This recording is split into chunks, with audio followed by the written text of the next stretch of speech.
Good evening, lovely spirits. It's the wise servant here, Mr. Solace.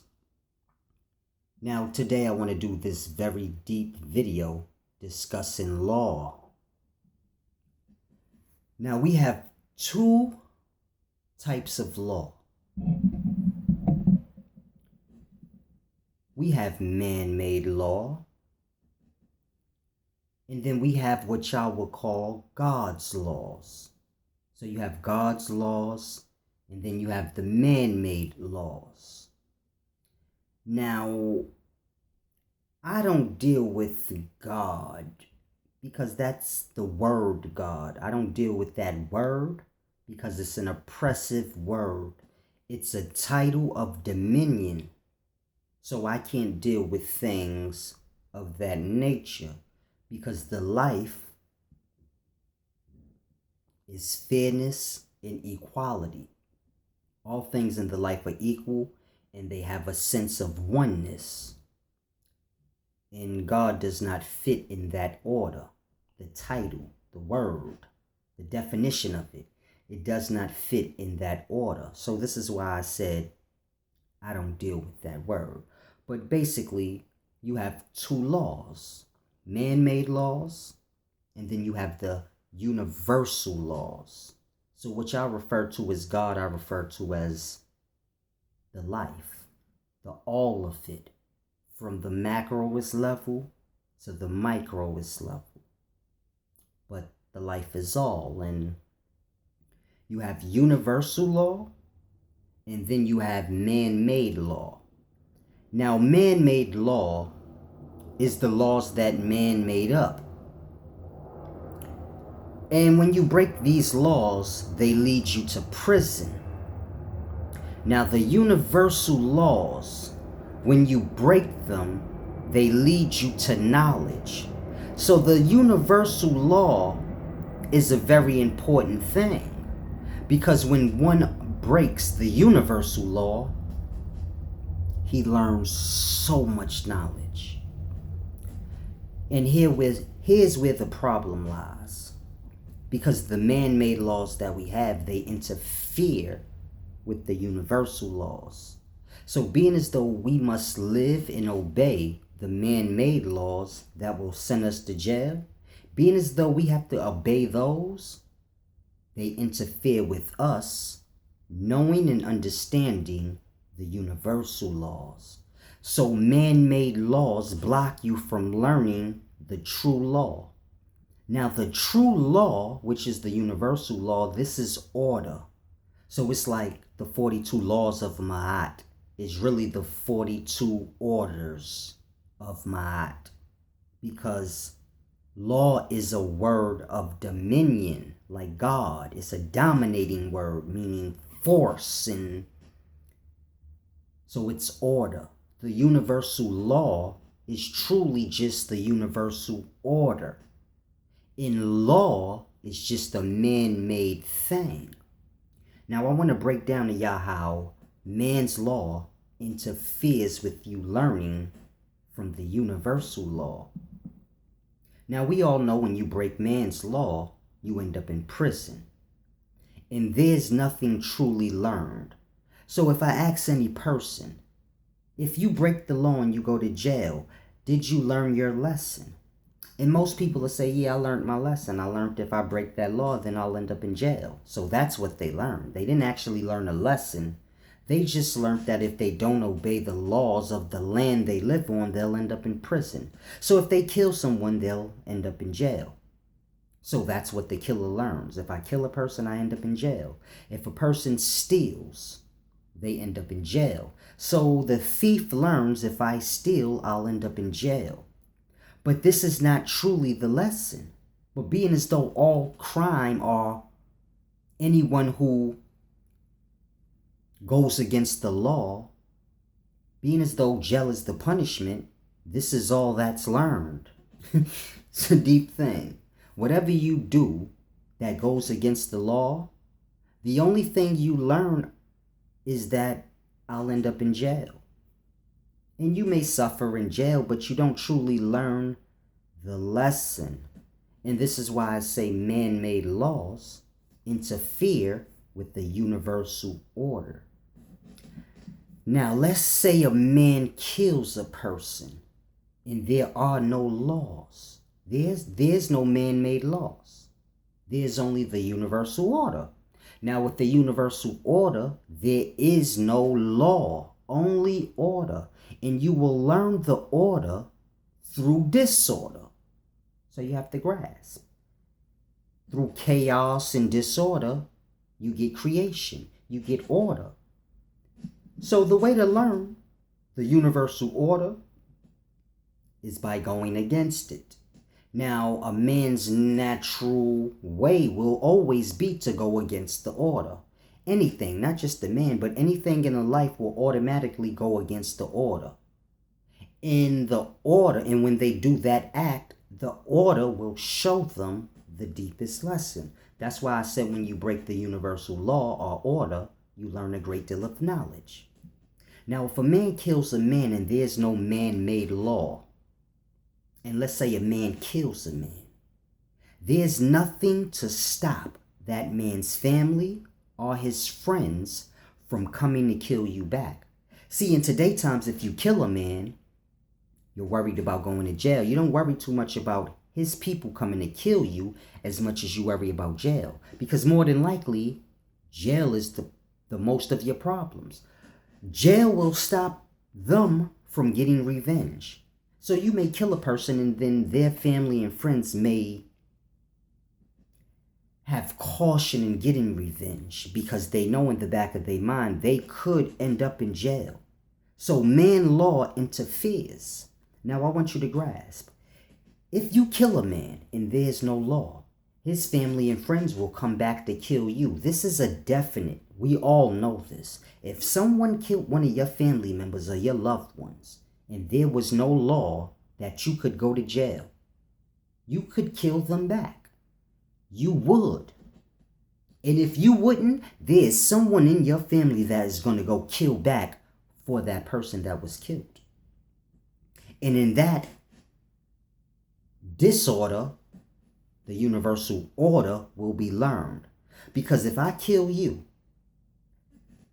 then one of your people is going to come back to kill me. And being as though there's no man-made laws in jail, now my people has to protect me. And this will create a war in the area. So now I kill a man, his people's going to definitely come back to kill me. This will lead to my people going back to kill them. And this will create a war within that area with us slaughtering each other. And being as though there's no law, no one to interfere, men will learn on their own accord. Those that are in the war, they won't learn. But the rest of the world that's watching will learn. Oh, shit.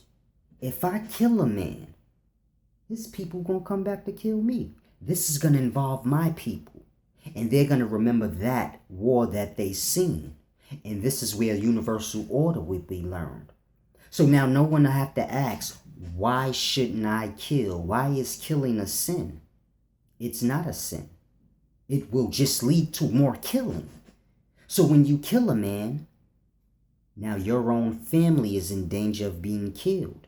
Because when you do a thing, it will happen right back to you. The only reason it doesn't happen right back to you now is because of jail. And people think about jail before they do things. So if you shoot a man, he may not shoot you back because of jail. It's not because he's pussy. He's pussy because he don't want to go to jail. So he might think and say, you know what, I'm going to take the pussy route and not shoot him back. Even if he is pussy. That's going to make him really not shoot you back because of jail. Now, no one's scared of anyone where they won't kill him. See, a scared man will kill a man faster than a man who isn't. So never think that a person being scared of you is the reason why they don't kill you.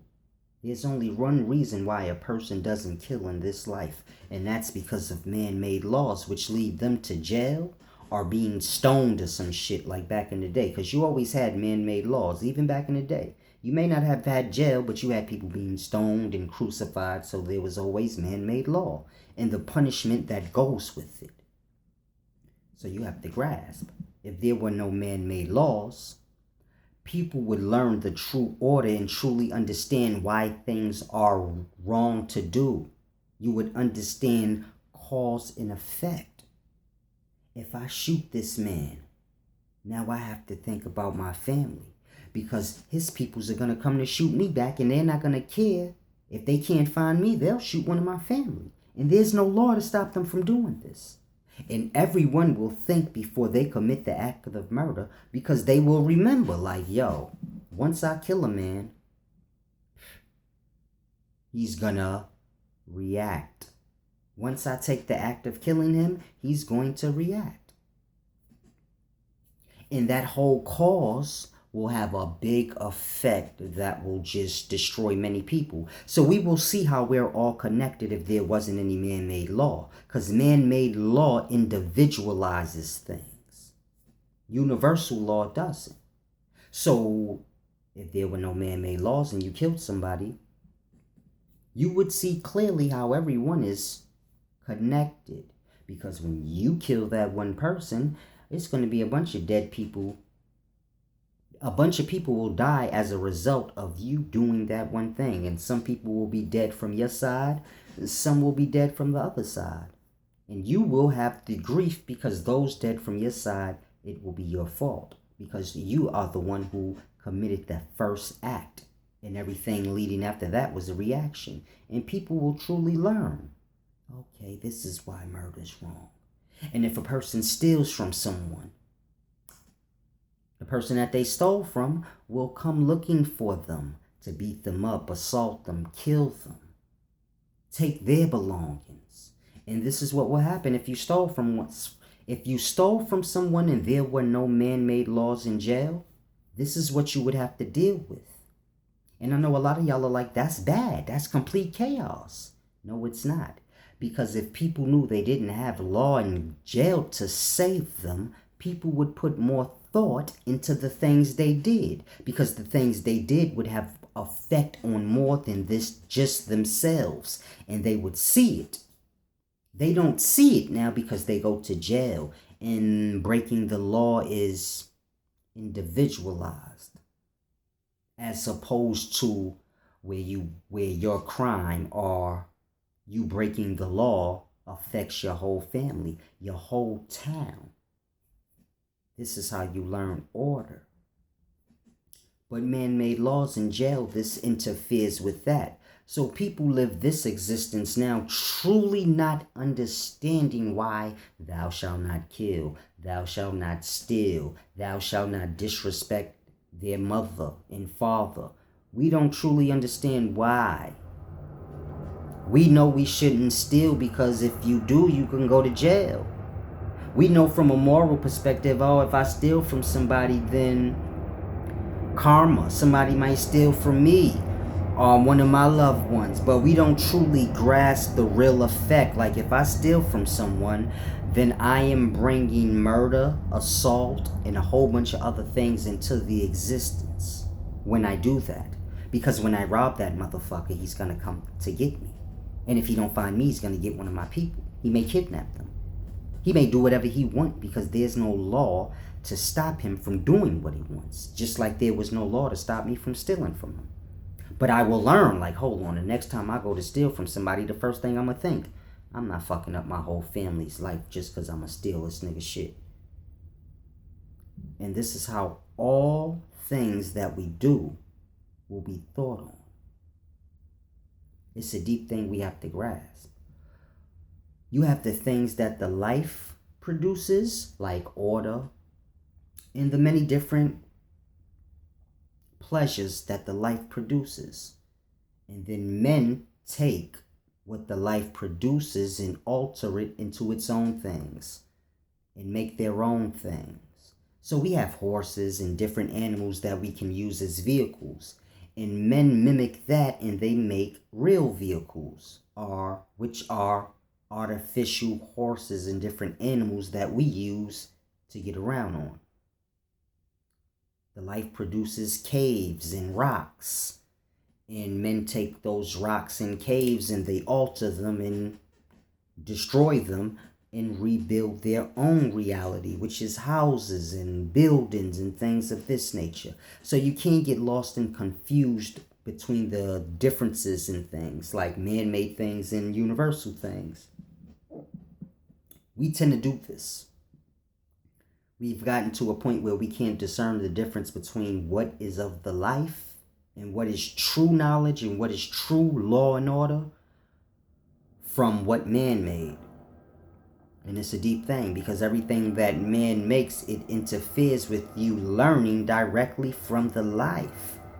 We have to learn from the life. I know when I say this, y'all don't understand what I mean in totality, but let this video in some sort give you an explanation of what I mean by you have to learn from the life and from your experiences, because your experiences will tell you what's good, what's bad, what is of truth, what is a lie.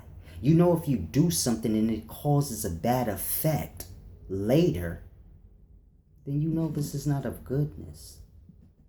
You know, if you kill a man and then that led to men coming to kill you, which led to your family having to protect you, which led to many people dying just because you decided to kill one person, in that act, you will learn. All those who witnessed it will learn, and there will be some sense of order instilled in the life.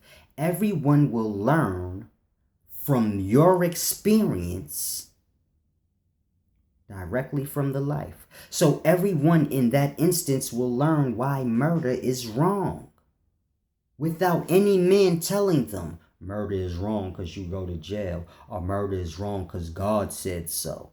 You'd learn off that instance that murder is wrong because of what the life will show you when you do it. Grasp. You will learn that poison ivy is not good for digesting when you digest it, and you get poisoned. And this is how you will learn order. You may die, but the billions of other people that's living will learn poison ivy is bad, and all will learn poison ivy is bad without a man having to tell them. You can learn directly from the life. Simple. All the morals and values and anything you may need to know, you can learn it directly from the life. Just from observing the life, or someone's experience in the life, or reflecting on your own experiences. This is how I'm able to answer so many different questions, like what is breast milk and all types of things. You just have to learn to understand the life. This is how I explain death, from understanding and observing the life. So it's a deep thing you have to grasp. We have to begin to learn what the universal order, which is law, what that is. This is why we say law and order. Because they truly know the law they have is not order. Law and order is two different things. Order is pureness.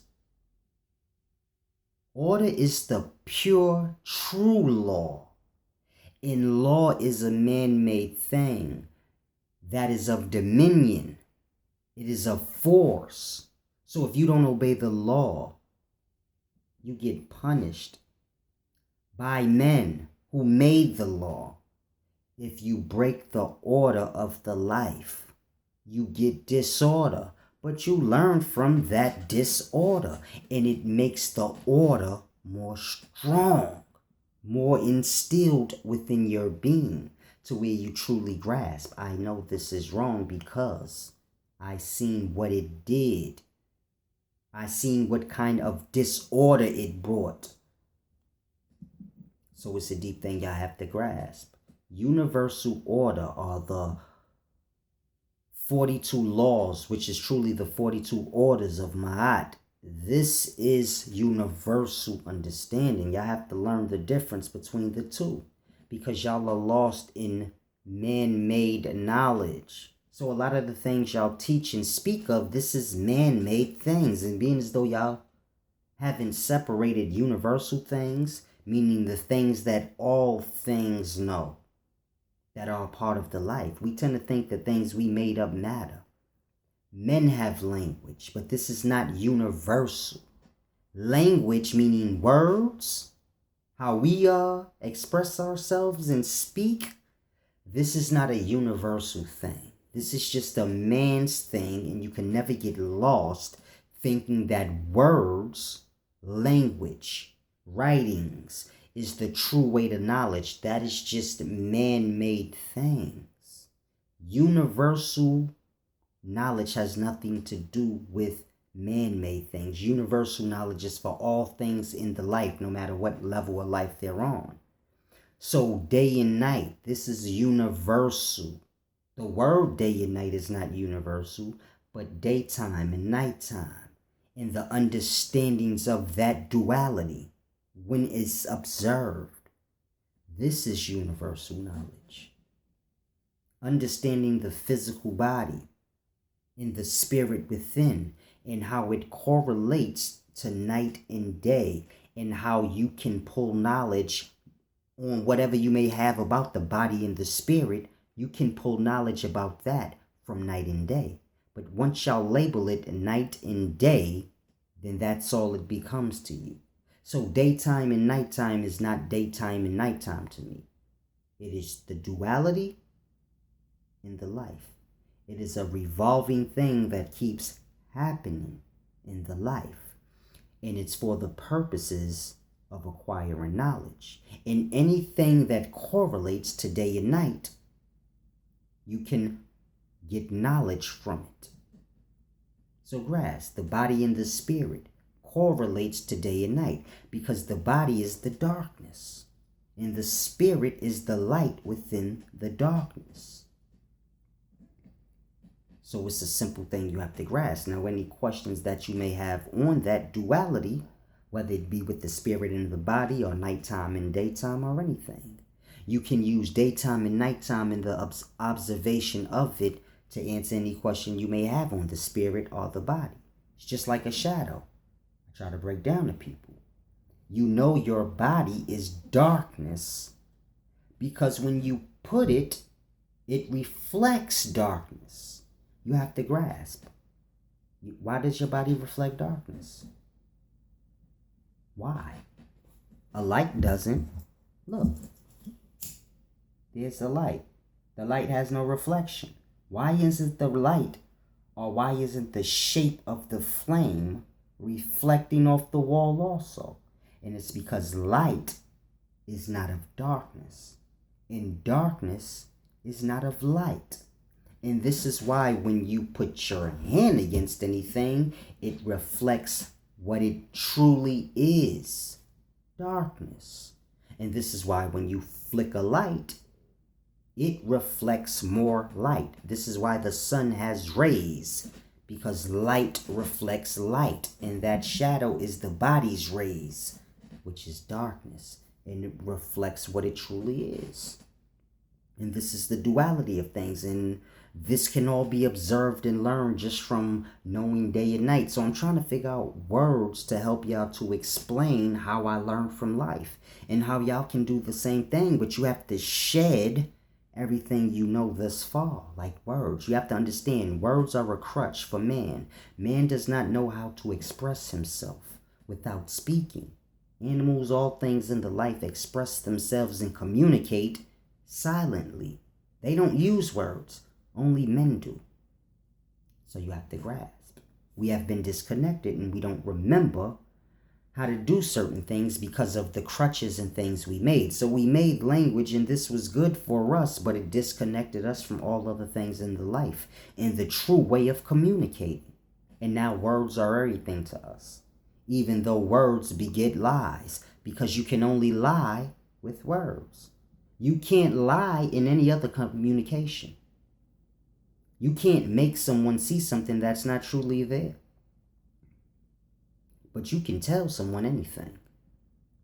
So it's a deep thing y'all have to grasp. You have to begin to shed all the things that you know. But the first thing you have to do is know what is universal truth and what is just man-made truth.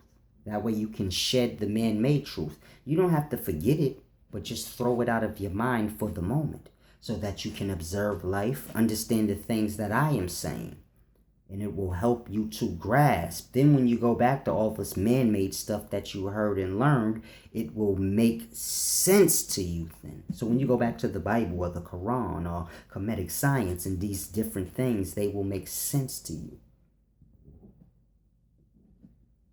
The pyramids, they're a beautiful design. But you can't get lost and think that the pyramids are going to give you more knowledge than a mountain. Man-made pyramids.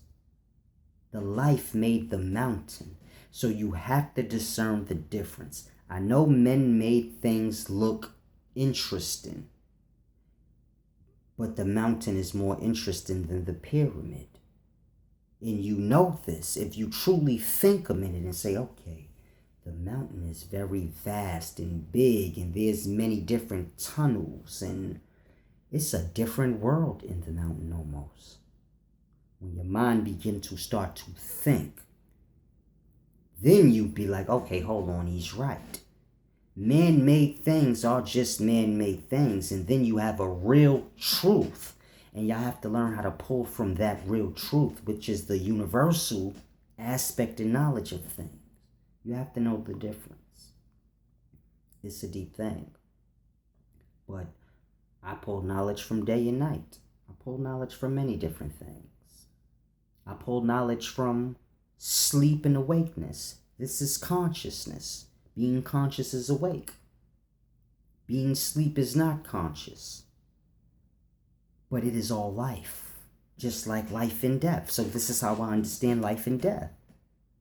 When you're alive, you're conscious in a longer aspect of time, because everything is micro and macro. So sleep and awakeness is nothing more than life and death on a micro scale. Life and death is sleep and awakeness on a macro. So if you can understand being awake and being asleep, and how you're still living and you're alive, and it's just a moment, then you can understand life and death as the same. It is that on a macro. So you're alive and you're conscious, and you're dead, and we would call that unconsciousness, but you're still alive, or you're still living in that same existence. One is just dark, and one is just light, just like day and night. Day and night is a reflection of light and death. And all of this is life, and all of this is oneness, because bodies are worlds and worlds are bodies, and the sperm is the light, or the sperm is the spirit, which is the light.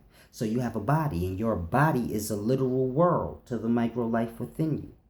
You have a spirit within your body, which is who you truly are, and this is the light, and that acts as the sun within your body, which is a solar system or a world. So you have to grasp, it's a simple thing. Day, night, sleep and wake, death and life, body, the spirit. This is all one thing. See how deep that is? It is all one thing. The body and the spirit. Daytime, nighttime, life, death. This is all one thing. Grasp. You live in a world. It has a sun, a light. You live in a world. This world is a body. It has micro life within it. It has a spirit within it, which is his sun, which is the sun. So the sun you see is the spirit of the being that we live in. And we live within the body as the micro cells within it, just like you have micro cells within you. So when I say life, death, day, night, the body and the spirit is all one thing. You have to grasp. It's all a deep understanding. Life is a connection. People can't grasp that connection. When I begin to break things down, like sperm is the spirit and things like this, people get lost in wording. This is why I said night, day, spirits, bodies, it's all the same thing. To help you to remove the words, because you don't need the words. If I say the sperm is the spirit and the egg is the body, it's a simple thing. The sperm cell went into the egg cell. It never left the egg cell. They developed. Those two different things became one, and they developed. But they're two separate things still, even though they're one. They're two separate things now. And you have to still understand, the sperm cell still exists, and now the body still exists. The sperm cell went into the egg, and now they both exist together as one. But they're still separate.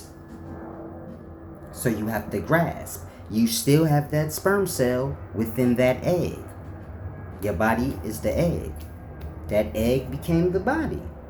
And your spirit, which is who you are, the conscious thought, all of that, that spirit within you, that is that sperm cell from day one.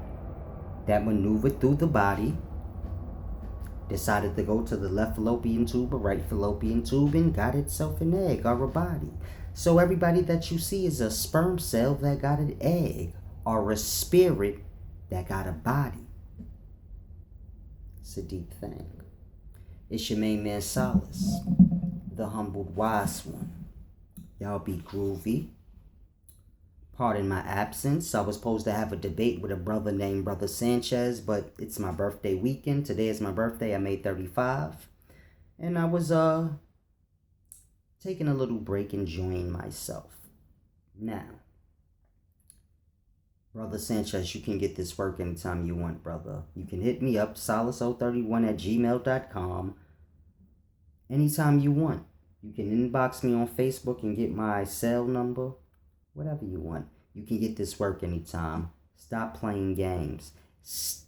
I told you from jump it was my birthday week. So stop playing games. Stop acting like someone's ducking you. Because the brother challenged me Saturday night. And I'm supposed to run home, cut my beautiful birthday week off so I could debate this goof. Get real, brother. The clock's ticking. Hit me up. Birthday's over. Let's go. I'm available anytime. So you don't have to worry about any more what you would call excuses, mind you. Which one of you niggas would stop celebrating your birthday so you could debate brother fucking Sanchez? So let's get real. I don't make excuses. I just say real shit. In reality, it's my birthday weekend. What the fuck you want me to do? Be a fake ass nigga? And I don't jump for people, man. Respect my time. Simple. But anytime you want this work, young man, you can get it. It's your main man Solace, y'all be groovy.